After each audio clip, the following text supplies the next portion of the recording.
Trabajo de persona y sociedad. Integrantes: Criollo Saavedra Antonio Carlo, Mendoza Castillo Miguel Humberto y Saavedra Alvarado Eduardo Humberto. Introducción. Introducción a la antropología filosófica.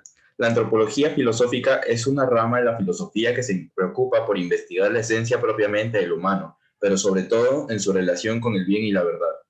Se puede entender a la antropología filosófica como el saber propiamente filosófico que ha existido desde la antigua Grecia y que se pregunta por la esencia del hombre respecto del bien, la verdad y su relación con la naturaleza.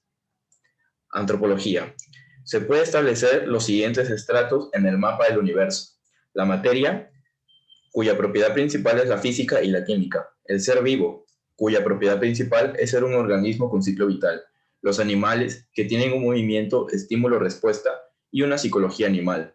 El ser humano, que presenta su autoconciencia, es decir, su yo consciente. Fenómenos de la autoconciencia. Sensibilidad, los sentidos, es decir, lo que sentimos. Afectividad, reacción a los sentidos. Inteligencia, conocimiento abstracto. Voluntad, capacidad espiritual de tender. Acto libre, en relación con la inteligencia y la voluntad. Pasiones.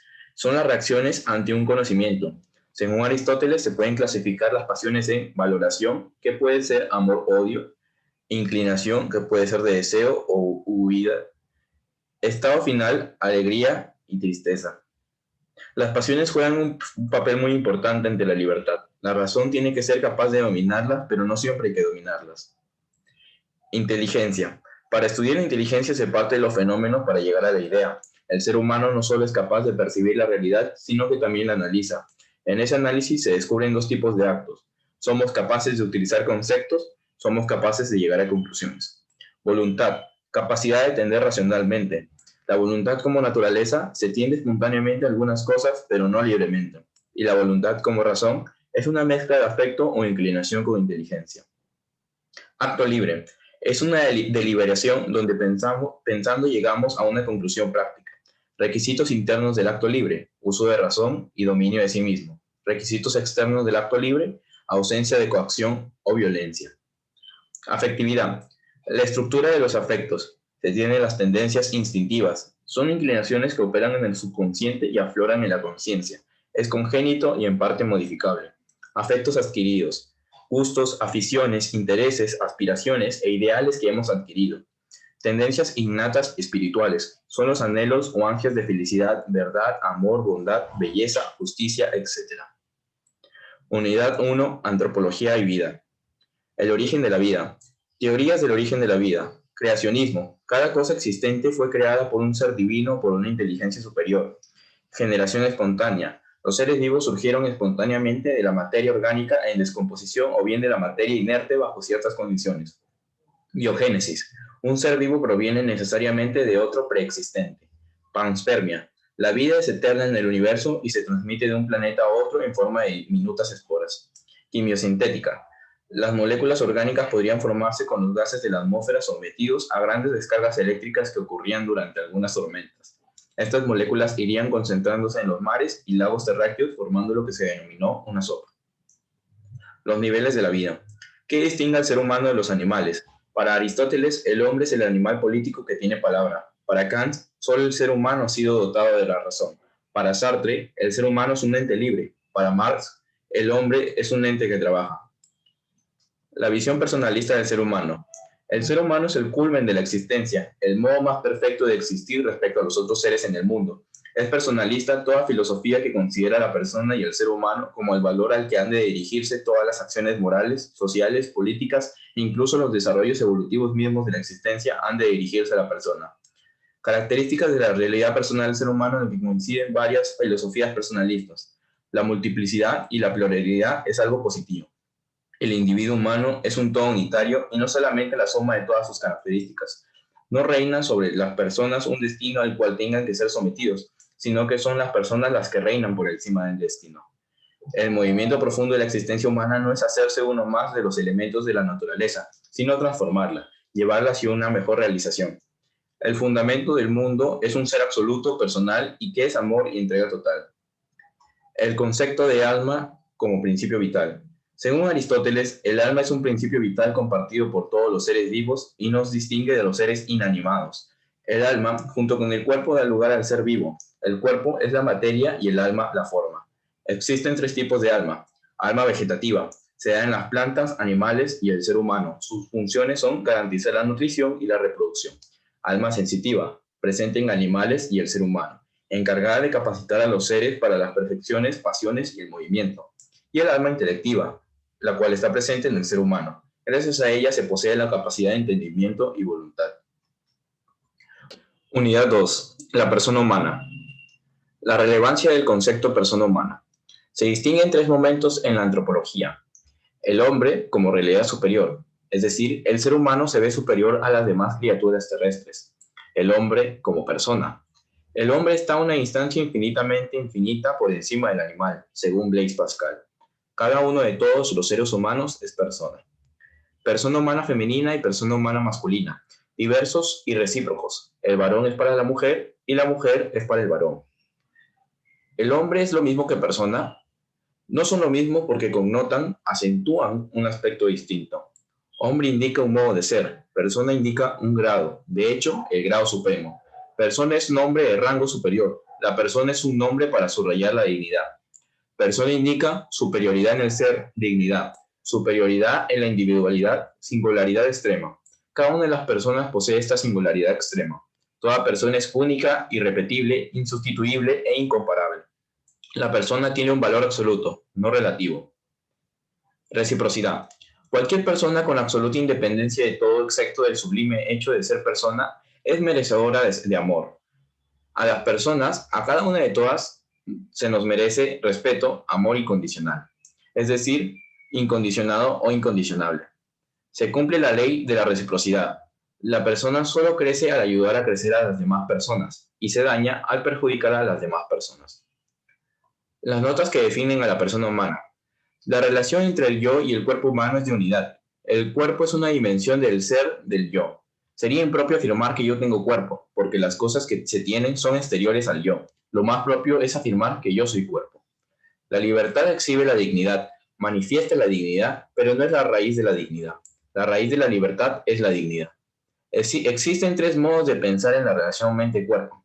Se encuentra el monismo materialista.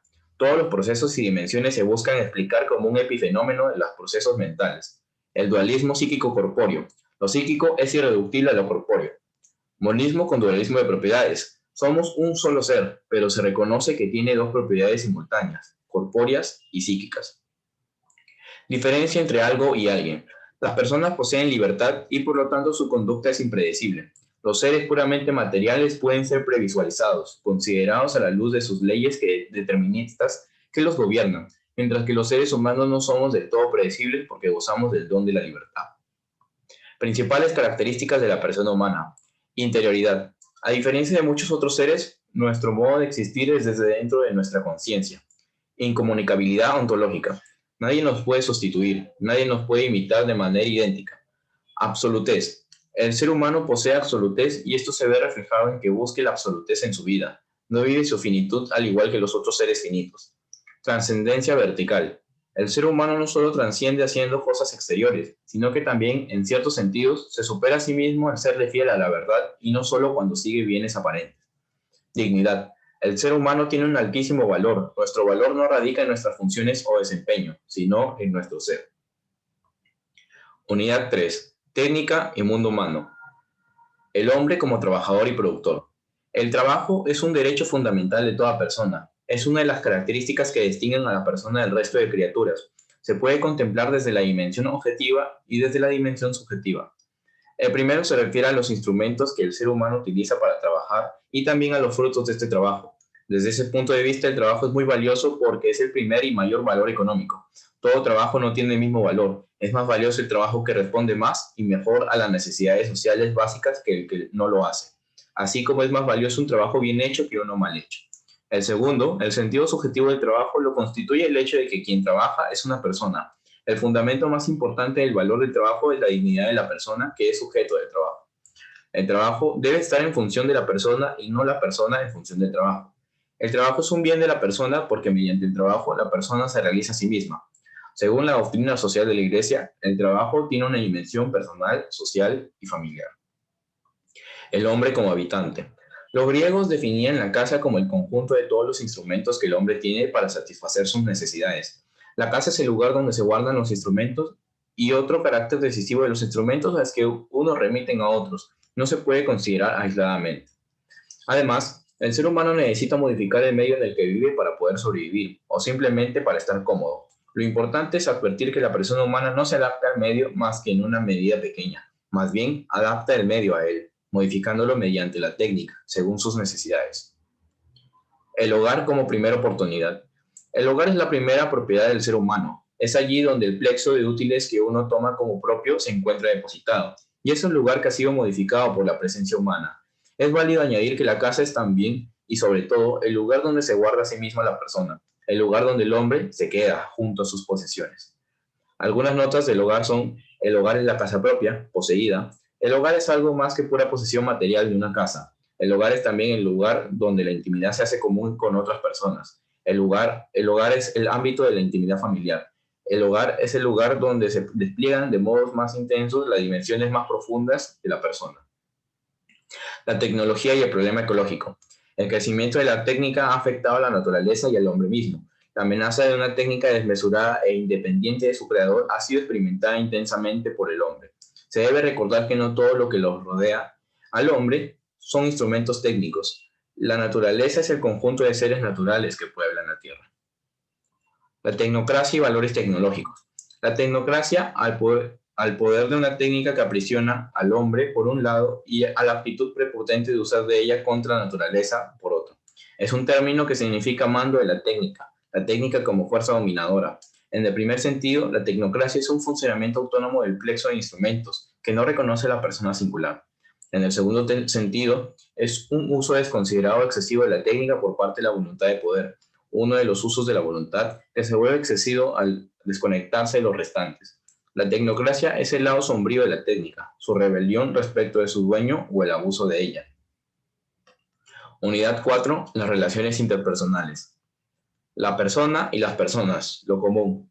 Las relaciones interpersonales son el verdadero escenario de la existencia humana y por eso constituye quizá uno de los núcleos centrales de la antropología. El otro es aquel con el que convivimos día a día. No existe dar sin un recibir, sin un aceptar. El dar significa extraer algo valioso de nuestra intimidad y entregarlo al otro como suyo. Y para que el dar no se frustre, el otro tiene que aceptarlo como propio. Por lo tanto, si no hubiese otro alguien que nos reconociera, nos escuchara y aceptara el diálogo y don que le ofrecemos, la vida sería un fracaso, una tragedia, una soledad completa. Podemos decir que existen dos tipos de bienes. Los bienes materiales son aquellos que solo se pueden repartir pero no compartir. Esto es porque en ellos no hay simultaneidad, sino división, exclusión de unas partes respecto de otras. No se pueden compartir sin trocearlos ni disminuirlos. Estos bienes se encuentran en el orden de la utilidad. Utilidad significa servir de medio para un fin. Estos bienes se utilizan, son instrumentales. La técnica es un tipo de instrumento. Bienes intelectuales, también llamados bienes del espíritu, bienes racionales o bienes inmateriales. Son aquellos que pueden ser compartidos porque pueden ser disfrutados simultáneamente por un número indefinido de personas sin verse deteriorados. Definición del amor y sus clases. Todos los actos de la vida humana, de un modo u de otro, tienen que ver con el amor, ya sea porque lo afirman o lo niegan. El amor es el uso más humano y profundo de la voluntad. El amor no es un sentimiento, sino un acto de la voluntad, acompañado por un sentimiento, que se siente con poca o mucha intensidad, incluso con ninguna. El amor sin sentimiento es más puro, y con él es más gozoso. Uno de los efectos del amor es su repercusión en la propia persona que ama, y se llama placer, que es el gozo, deleite, sentido al poseer lo que se busca o realizar lo que se quiere. Se puede señalar dos clases de placeres: placer-necesidad. Nacen de la posesión de todo aquello que se ama con amor-necesidad. Estos no serían si no estuvieran precedidos por el deseo. Placeres de apreciación. Llegan de pronto como un don no buscado. Son aquellos que lo son de por sí y no necesitan de esa preparación. La voluntad y sus actos. Podemos distinguir 5 usos distintos de la voluntad o 5 modos de querer. El deseo es el uso primero, la tendencia o inclinación hacia un bien racionalmente captado. La elección voluntaria puede ser doble, según se oriente al pasado o al futuro. Si se orienta al pasado, adopta la forma de aprobar o rechazar un uso específico de la voluntad dirigida a las cosas que ya han sucedido y que están ahí y me salen al encuentro. Si la elección se orienta hacia el futuro, podemos llamarla dominio o poder. porque soy yo quien decido acerca de una situación venidera. Este es un uso de la voluntad respecto de lo que no ha sucedido y de lo que yo puedo hacer. Al uso técnico de la creación le corresponde otro uso de la voluntad, que es la creación. Se aplica esta voluntad creadora o artística cuando se da forma a la materia y cuando se crea algo. La benevolencia como actitud moral es un uso de la voluntad que puede ser llamado amor. Es el reconocimiento y afirmación de una realidad por lo que en sí misma es y vale. Unidad 5. La sexualidad y la familia. Para empezar a hablar de la sexualidad, primero debemos hablar de lo que es ser varón y ser mujer. A las personas las podemos diferenciar por sus modos a nivel sexual, biológicamente, físicamente y rasgos psicológicos, afectivos, cognitivos, los cuales parten desde lo biológico cuando aparece la testosterona durante el crecimiento del embrión en el embarazo, donde aparece el cromosoma Y podemos diferenciar el varón de la mujer, lo que conlleva los primeros cambios físicos como la diferencia de los aparatos reproductores de ambos, donde también ocurren fenómenos en el cerebro debido a la presencia de ciertas sustancias. Estas como la alfa-fetoproteína, que atrapa estrógenos y ayuda a diferenciar los cerebros de los varones de las mujeres. Además, por la cantidad de sustancia gris y blanca que posee en el cerebro, pues el hombre posee más materia gris, o sea, cuerpos neuronales, en cambio la mujer más materia blanca, o sea, mielina, también por el tamaño del núcleo perótico, o sea, el hipotálamo. Esto implica una cierta inclinación del varón hacia la reproducción y la mujer hacia la mentalidad materna. También existen enfermedades que se dan con mayor frecuencia dependiendo si eres varón o mujer, como la dislexia, el autismo, esquizofrenia temprana, que se dan en los varones, mientras que por otro lado, la depresión, la histeria, la ansiedad, la esquizofrenia y el autismo se dan en la mujer. Dentro de estos dos seres podemos encontrar en la mujer existe el feminismo, el cual está dividido en dos corrientes, el feminismo de género, el cual sostiene que la libertad no es suficiente, mientras que el feminismo de libertad sostiene que todos debemos tener los mismos derechos. A lo largo de la historia, muchos personajes han hablado acerca de estas corrientes, de las cuales mencionaremos a Christina Hobbs Summers, quien diferencia estas corrientes como la libertad, como la combatiente de la injusticia, mientras que en género como la creencia de que la mujer es esclavizada por un sistema omnipresente del machismo.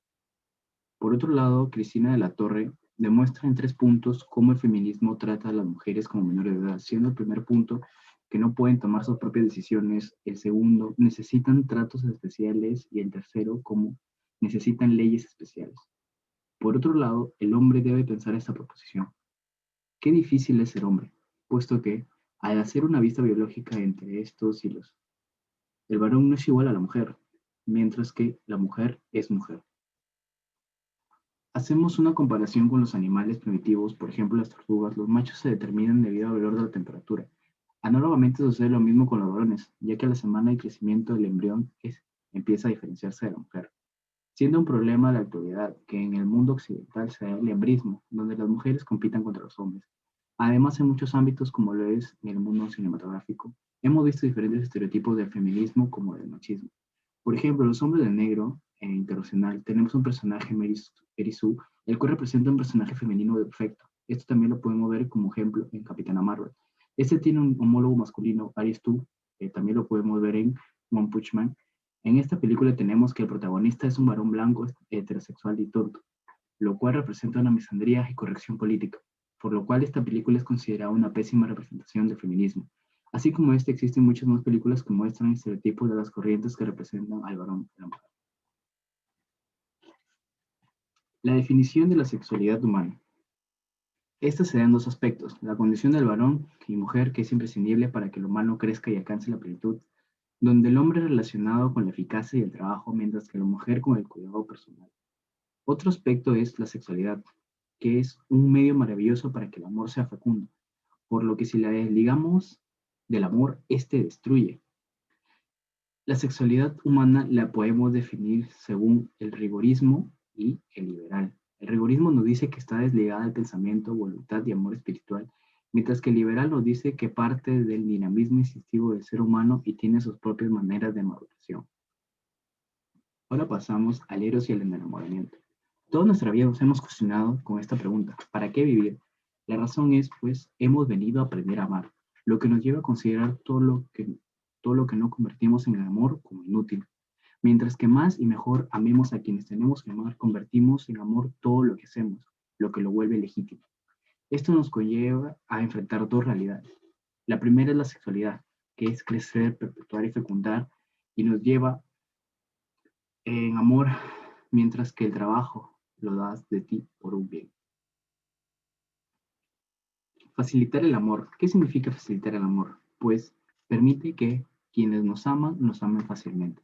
Para ello debemos educar, que es enseñar a amar. Debemos enseñar a estar más pendientes de los demás que de sí mismos. Para lograr ello debemos utilizar menos palabras y más acciones, como llamar a esa persona, invitar, asistir y preguntarle qué tal le fue en su día. A través de los siguientes gestos podemos educar hacia los hijos y entren en el matrimonio. Y si te preguntas cuál es el mejor modo de amar, este es ser amable, porque esto representa el facilitar el amor, ya que permite que todos nos amen fácilmente, tal y como se mencionó anteriormente. El verdadero rostro del amor, este se construye toda la vida e ir mejorando al conocer a la otra persona. Esto implica no engañar a la persona. Engaño como engaño en el amor, que es la falta de lealtad, y el engaño sobre el amor, que es mentir los sentimientos y una mera relación física, es decir, solo sexo y no amor. Según Kierkegaard, engañarse respecto al amor es la pérdida más espantosa, ya que no hay compensación en el tiempo ni en la eternidad. Esto implica que nos jugamos todo si aprender o no a amar. Confirmar en el ser es amar estando empeñado en que la otra persona exista. Es decir, quiero que existas de tal manera que sin ti el universo se queda cojo. Amar implica decir que sí con todo nuestro ser. Un sí eficaz que implica hacer lo que hacemos realmente real, y un sí absoluto que implica que lo que hacemos es incondicional y que no hay pelos ni un quizás. La sexualidad, al estar ligada al amor, nos lleva a cuestionarnos quiénes son en realidad los amantes. Los amantes son aquellos que en realidad se aman. ¿Qué implica ser el amor?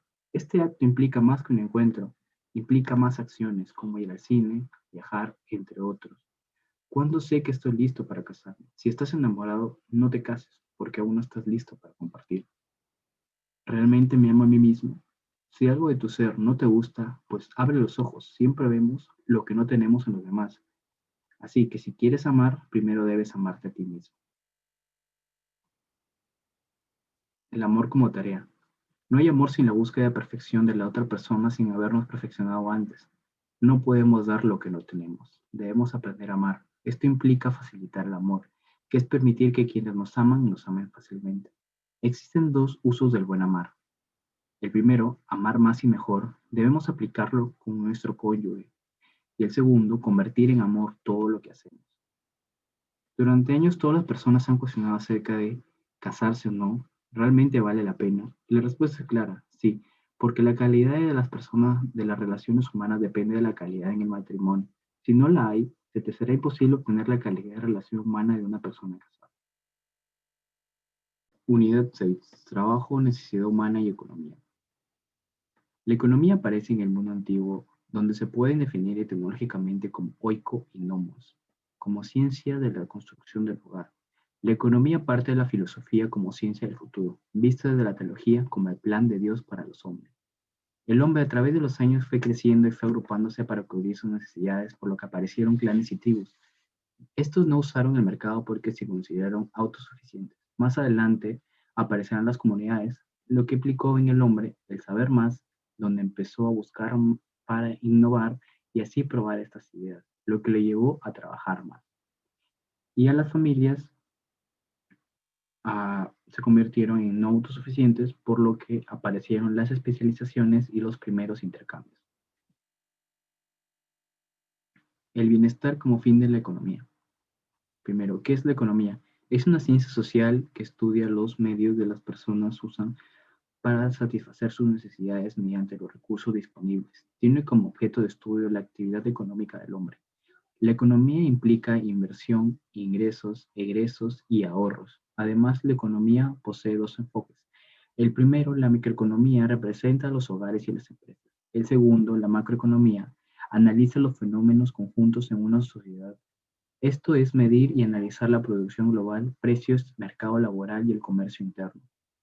La economía tiene dos fines. El primero es estudiar la vida y los fenómenos económicos que se originan entre los hombres y la sociedad en general. Y el segundo es aplicar los conocimientos teóricos para solucionar los problemas que se originan en una realidad económica determinada. El bienestar como fin de la economía. Para definir el bienestar podemos hacerlo siguiendo los siguientes criterios. Estar bien, relacionado a la salud, vivir bien, eh, relacionado a lo material, verse bien a la apariencia y sentirse bien a las emociones y sentimientos. Y los métodos para evaluar el bienestar son dos. El primero es aspectos personales, donde se deben evaluar los recursos económicos, servicios públicos, vivienda, salud física, autoaceptación, relaciones, autonomía, etc. Y aspectos en el que viven. Se deben evaluar integración, aceptación, contribución, actualización y coherencia social. Riqueza, pobreza, igualdad. La economía lleva a alcanzar la perfección, o sea, el límite natural, por lo que se ve detenida esta necesidad.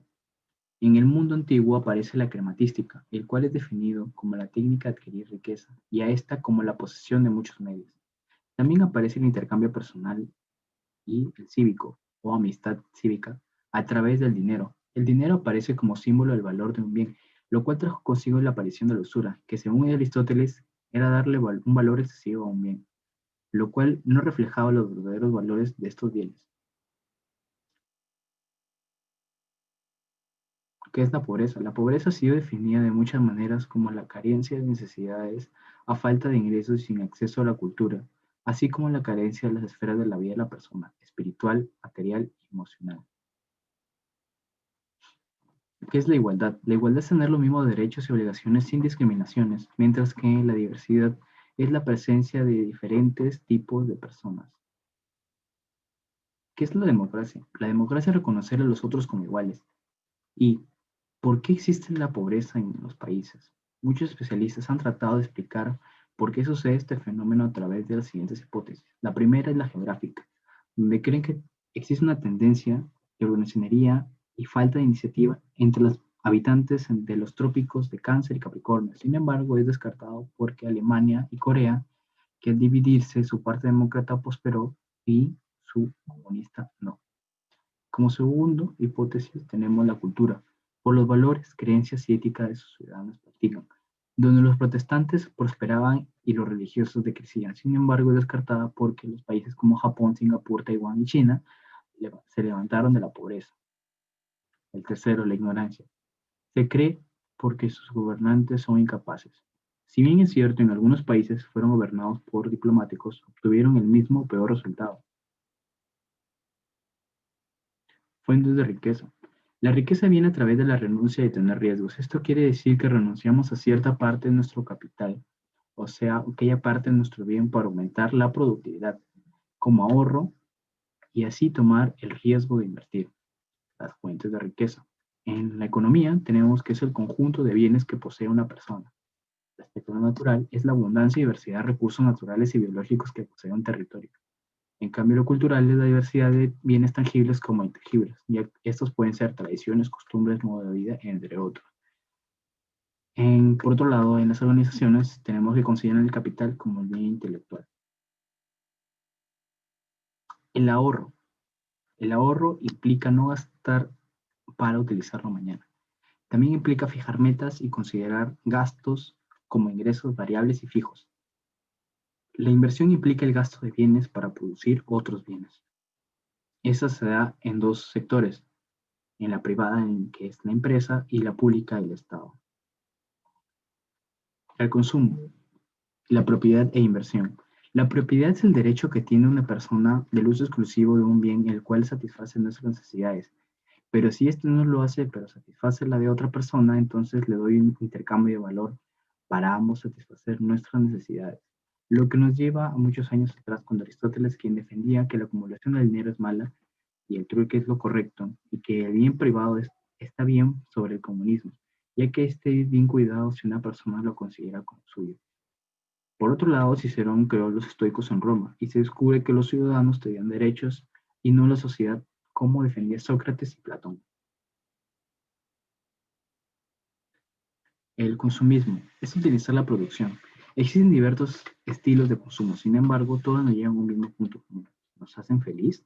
La respuesta es no, porque una vez satisfacemos nuestra necesidad, no tenemos las mismas expectativas y ganas que teníamos antes de adquirirlo, por lo que no acabamos felices. Existe una relación entre el consumo La inversión, el ahorro, pues estos nos relacionamos con nuestras acciones en el presente, teniendo como puente entre el presente y el futuro, el ahorro, y la inversión, que es lo que gozaremos en el futuro. Unidad 7. La felicidad y el sentido de la vida. Los modelos erróneos de la felicidad. La felicidad es lo que todo ser humano busca de manera muchas veces involuntaria. De acuerdo con Sócrates, consiste en la práctica de las virtudes y se encuentra en el interior más que en los bienes exteriores, que es con lo que se suele confundir en la actualidad debido a distintos modelos erróneos como el nihilismo, carpe diem, etc. ¿Es la felicidad una paradoja? No hay ningún periodo en la historia en el que se haya buscado de manera tan directa la felicidad como en la actualidad. Sin embargo, lo que más abunda es lo contrario. Viktor Frankl dice que la felicidad no puede producirse como objetivo directo, sino que solo llega a producirse cuando no es buscada directamente. Cuando más se busca la felicidad, más se pierde. Kierkegaard dice que la puerta de la felicidad se abre hacia afuera, hacia los otros. Frankl dice que la felicidad es un efecto colateral, una consecuencia, y ese efecto tiene un fundamento. El efecto felicidad solo se consigue a través del fundamento. Sentado surge la felicidad instantánea. ¿Es la felicidad un derecho o un deber? No tenemos el derecho de ser felices, ya que si no lo somos, sentimos que están siendo injustos y nos enfadamos con todos. De acuerdo con Aristóteles, todo hombre necesita tener amigos para lograr la felicidad, y esta le impulsa a tener una vida lograda. La felicidad deriva de la plenitud personal, la cual deriva del amor. Por tanto, el secreto de la felicidad está en el amor, en ser bueno, en crecer para darse a los demás y siempre estar al servicio de ellos. El sentido de la vida. El amor, el sentido de la vida. La felicidad depende de la calidad de nuestros amores, puesto que vinimos a este mundo para aprender a amar. La felicidad depende de nuestro sentido de vida, no de nuestras sensaciones, debido a que las sensaciones suelen ser pasajeras y luego nos podrían causar vacíos. Es necesario estar bien conectado con el presente, debido a que si no lo estamos, podríamos estar conectados con el pasado, causándonos depresión, o podríamos estar conectados con el futuro, causándonos ansiedad. Los límites del hombre. La muerte es la posibilidad que habita todas nuestras posibilidades. El hombre, a diferencia de las cosas, es posibilidad arrojada hacia un futuro, pero a su vez tiene dentro de todas sus posibilidades la posibilidad de morir. El hombre sabe que va a morir, pero siempre piensa que será luego, y solo le tocará ser espectador del momento de muerte de otros. La existencia no implica ignorar la muerte, sino aceptarla y sabiendo ello, llevar una vida plena. El hombre doliente.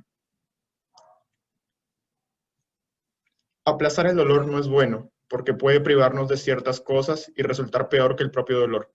Es por ello por lo que el dolor debe aceptarse. Según Buda, el dolor es inevitable, pero el sufrimiento es una opción. La realidad de cada persona es diferente y existe una timidez inicial que nos impulsa a salir al mundo en busca de aceptación.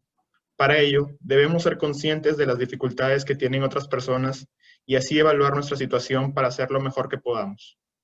Debemos ser capaces de dar el salto de niños a adultos, salir de nuestro mundo interior, saber que tenemos dificultades, pero dar lo mejor para poder ser buenas personas y no tener actitudes que puedan llevar a nuestra destrucción ni a la de los demás. El destino del ser humano. De acuerdo con Aristóteles, más allá de los fines parciales que nos permiten conseguir tal y cual cosa, el hombre aspira a encontrar la felicidad. Y la ética es una reflexión de la acción humana en búsqueda de la libertad, para la cual necesitamos cultivar las virtudes que aumentarán nuestra capacidad de alcanzar la felicidad. La vida de una persona afecta de manera significativa en la vida de las personas que la rodean, de tal forma que de no haber nacido, la realidad sería muy diferente. Películas como La vida es bella tratan de mostrar que aún en los peores lugares puede haber algo de felicidad. Ocultamiento de Dios en nuestro tiempo. Crisis religiosa en el mundo moderno. La crisis en la religión puede deberse a la pérdida del temor a la muerte, como en épocas anteriores. Esto puede justificarse desde diversos indicadores, tales como la cantidad de niños que logran pasar el año de vida, comparándolo con épocas antiguas, y el aumento de la esperanza de vida en las personas de distintas regiones del mundo. La aparición de sistemas sanitarios en los países ha ayudado a mejorar los indicadores mencionados. Muchas veces en la actualidad, a la muerte se le percibe como la incapacidad de alguien más, como por ejemplo del Estado, que en la modernidad es el que debe responder incluso por cada fenómeno meteorológico que se presente. Es la falta de un temor a la muerte o de sentir necesidad lo que ha ocasionado que la sociedad moderna se aleje de Dios, debido a que siente que no tiene nada que pedir, es decir, nada por lo que rogar, en consecuencia no tiene nada por lo que agradecer. Vale hacer la diferenciación entre existencia y coexistencia. El universo existe y refleja causas y efectos por Dios, debido a que éste participó de su creación. Sin embargo, el ser humano es erróneamente identificado como existencia en el pensamiento moderno, debido a que se trata de hacer una simetría entre Dios, que es el que se crea a sí mismo, es fecundo realmente, es productivo, y es por ello que desde este punto de vista el hombre intenta lo mismo, cuando esto es erróneo. El hombre es coexistencia, y en vez de ser un ser causal, es un ser donal, debido a que sus acciones deben ser ofrecidas hacia alguien más, quien podría ser su creador, y debería asumir una postura de humildad ofreciéndole sus actos para que sea este último quien los juzgue. Es preciso señalar que el Dios creador del universo es diferente del Dios que creó a cada uno particularmente, y todo hombre debería tender a buscar conocerlo de manera personal, mas no privada, debido a que puede manifestar sus creencias a partir de la fe. La religión y los valores morales y culturales. Lyotard describe al posmodernismo como el fin de los grandes relatos, entre los cuales se puede mencionar el relato cristiano, el relato marxista, el relato iluminista y el relato capitalista. Todos ellos con una visión teleológica de la historia, es decir, el estudio de los fines, que intentan legitimar algo. Estos grandes relatos plantean que la historia tiene un decurso necesario. Sin embargo, la historia es una multiplicidad de hechos. Es por ello que con el posmodernismo se produce el respeto hacia la multiplicidad, dando lugar al multiculturalismo. Incluso se puede decir que la democracia es la pluralidad por excelencia. Todos valen lo mismo y deben ser tratados con el mismo valor. Los posmodernos van en contra de las totalizaciones y a favor de la multiplicidad. El atentado de Oriente a Norteamérica muestra que hay hechos universales, marcando la decadencia del posmodernismo debido a la existencia de hechos globales. Videos adicionales. Conclusiones. Posmodernismo. Isaac Asimov dijo, si el conocimiento crea problemas, no es a través de la ignorancia que podamos resolverlos. En la actualidad, es común encontrar personas que se refieren a deconstruir la realidad en muchos aspectos, las cuales creen ser los poseedores de la verdad. Sin embargo, solo dan su opinión y tienen como argumento de defensa la frase constructo social, para contradecir algo que no va de acuerdo con su manera de pensar.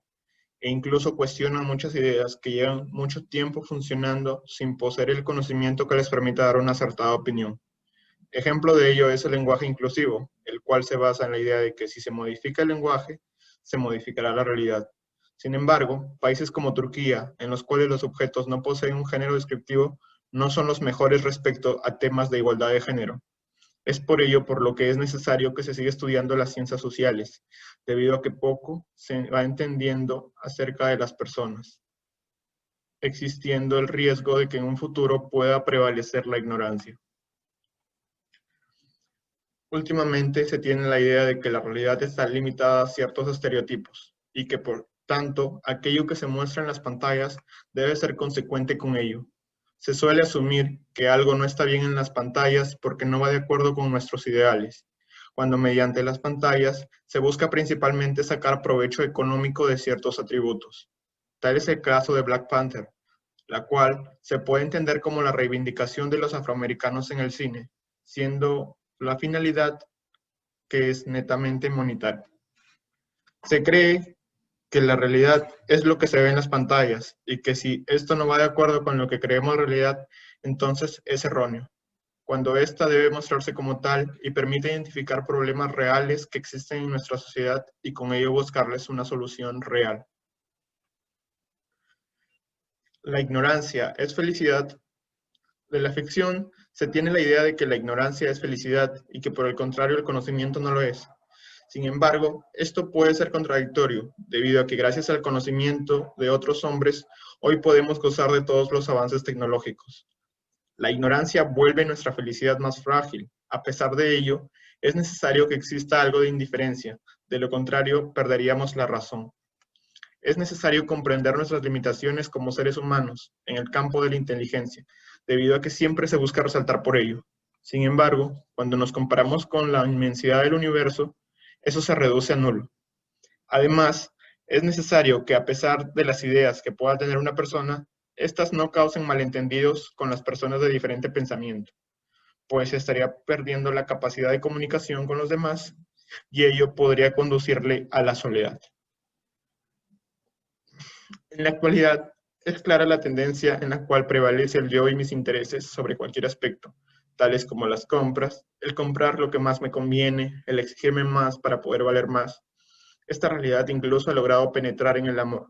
Tal es el caso que ahora se mide a la persona que se puede elegir por pareja de acuerdo con lo que puede ofrecer, como si de una compra de algo material se tratase.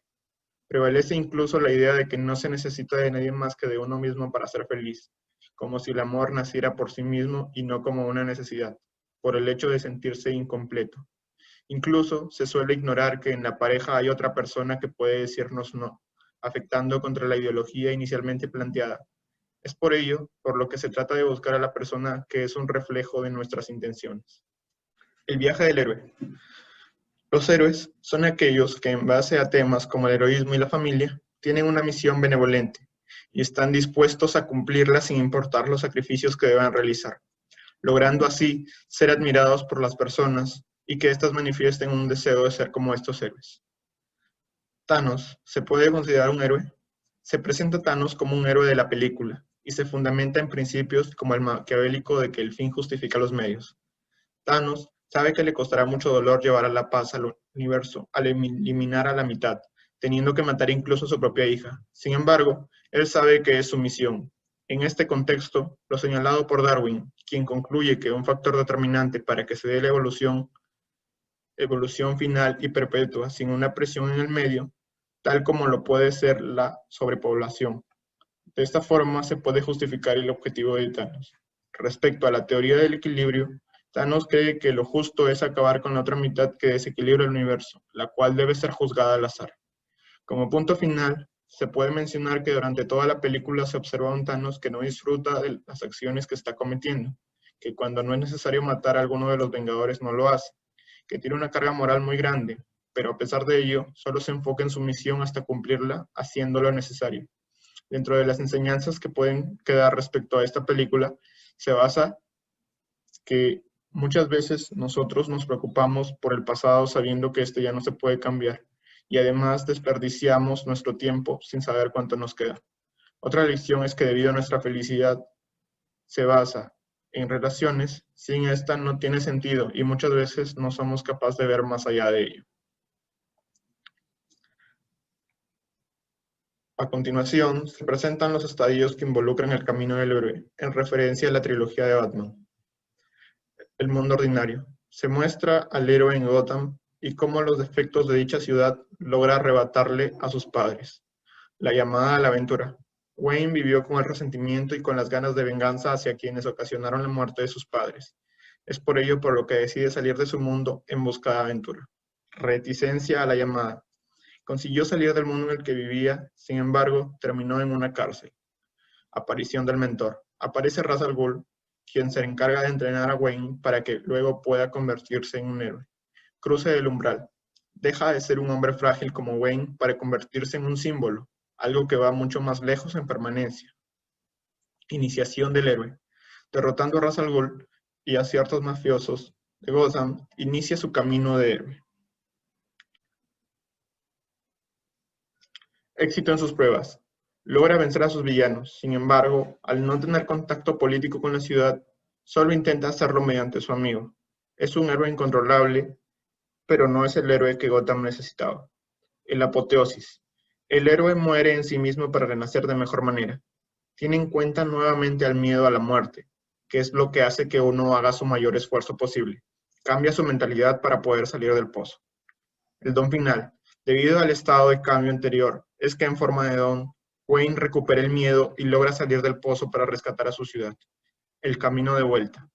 Wayne regresa a Gotham para luchar contra Bane. La resurrección del héroe. Batman enfrenta a Bane. Es traicionado por una mujer. Sin embargo, da lo mejor de sí, motivado por el don que le había sido dado, y logra vencer a Bane. El maestro de dos mundos. Batman, al sacrificarse por su ciudad, ahora sí logra ser el héroe que la ciudad necesitaba, consiguiendo llegar al estrato político. Además, ahora toda la ciudad lo admira porque había sacrificado su vida para que Gotham fuera un lugar mejor. Adam Smith, filósofo y economista. Su principal obra, llamada La riqueza de las naciones, indica que la riqueza de una nación no se basa en el dinero y poder de que tienen unos pocos, sino en los negocios que puedan crear sus habitantes siendo libres, oponiéndose radicalmente a los monopolios, señalando que ello solamente ocasiona que los dueños de los monopolios sean dueños del precio de los bienes que ofrecen.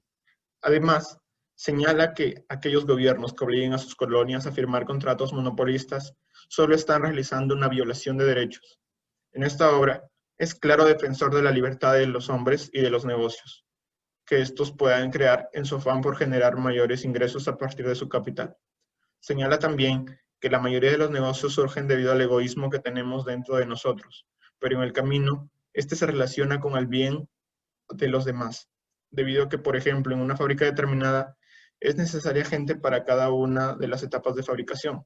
Esta gente está por ambición, es decir, el dueño de la empresa les ofrece algo que ellos quieren para que puedan cumplir con lo encargado. Esto manifiesta que si bien el empresario inicialmente quería únicamente su bien, está causando bien en sus empleados. La mano invisible. Habla de que la oferta y la demanda pueden encargarse de buscar el equilibrio en la sociedad de manera invisible. Estipula que los gobiernos deben intervenir solo en defensa de la población. Habla nuevamente de que tras un fin egoísta siempre surgirán fines que ayuden a los demás. Establece que en un mercado libre, la tendencia natural es buscar el beneficio común a partir de los intereses individuales. Rousseau dijo: aquel que pretende pensar la política sin la moral no va a entender ninguna de las dos. Existen problemas en el sistema actual, por ejemplo, el de aquellas personas activas del mercado laboral y el de bienes y servicios, pero que sin embargo solo les alcanza para vivir y no tienen la posibilidad de integrarse completamente en la vida de su comunidad, debido a que no quieren ser visibilizados por otras personas y las personas de la clase acomodada tampoco quieren visualizarlos. Es por ello por lo que debe intervenir la política, para intentar solucionar este tipo de problemas. Smith no es claro en los pasos que deben seguirse, pero brinda una orientación indicando que depende del proceso que se esté desarrollando en ese momento. Los gobernantes deben mantener humildad para poder realizar el gobierno de la mejor manera, lo cual sucede cuando directamente no se nota en la vida de la comunidad. Es decir, tanto las personas como el mercado pueden continuar su trayecto de la manera adecuada, pero además es importante garantizar la presencia de la educación.